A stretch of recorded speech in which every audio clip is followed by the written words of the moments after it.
Sasa hivi alhamdulillah sauti imerudi. Boys yote anahusika labda. Nani kahusika? Wewe ndio tukulize, wasanii wa Singeli tunasema mnapigana sana bana ndugu. Hapana, siamini. Okay. Yeah. Au kwa sababu ni show nyingi, pateni zungumza na mashabiki wako ambao pengine wengine wamemdhania ndugu yako Sajenti kwamba labda kuna mambo hayako sawa mpaka sauti yako imekuwa haiko sawa. Wengine bila makabila. Ambie kitu mashabiki zako kwa sana hiyo. Hapana, unajua inatokea.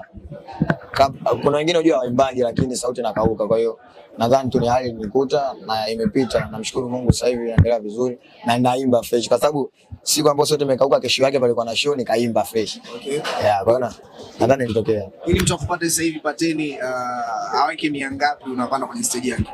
Mimi ni mjasiriamali na kawaida ya biashara ujasiriamali haizungumziwi kwamba inakuwa ni bei official mipango, hapana. Yeah. Mbona wakubwa wanataja bwana mimi 200, mimi milioni 500. Mkubwa gani unataja bei? Wengi sana. Msanii wote ni mjasiriamali, anauza biashara yake. Yeah. Na wewe fresh chochote? Yeah. Alaki hapa. Fresh tumekubaliana kaka. Okay. Kwa chapa fresh. Uhisi ki brand haiko sawa.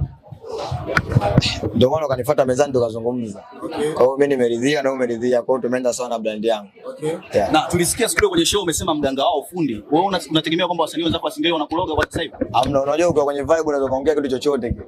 Kwa hiyo niliongea kutokana na vibe ila sikumaanisha hivi. Na Dogo Sajenti alizungumzia issue hiyo kwamba alisema yeye hahusiki chochote kuhusu kukauka kwako kwa sauti. Ni kweli? Alizungumzia? Yeah.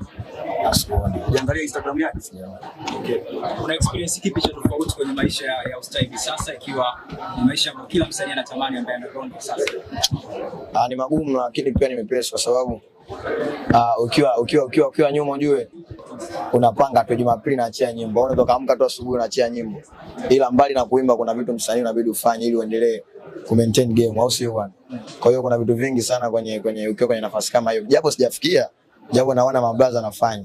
Mimi nipo bado katika wale ambao nikiamka asubuhi naachia nyimbo, au sio bwana?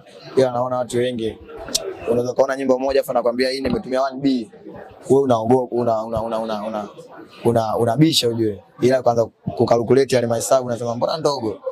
Kwa hiyo nyimbo ili iende kaka inahitaji promotion kubwa ya watu wengi watumike, kwa hiyo ni gharama pia kuachia kazi kama hii. Kwa upande wa lifestyle kuna watu lazima utakuwa wapunguza, anasema bwana fateni sasa hivi alikuwa mwanetu na mtuache. Lifestyle badilika vipi?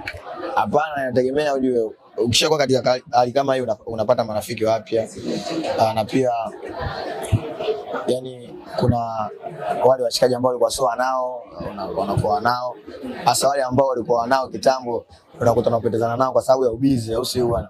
Kwa mfano kama hapa asubuhi nimeamka nimeenda studio, mtu akanipigia simu nikimwambia niko busy, mimi nikitoka studio inabidi niende saloni, nikitoka saloni inabidi nikachague nguo, nikitoka kuchagua nguo viatu. Kwa hiyo anytime unajua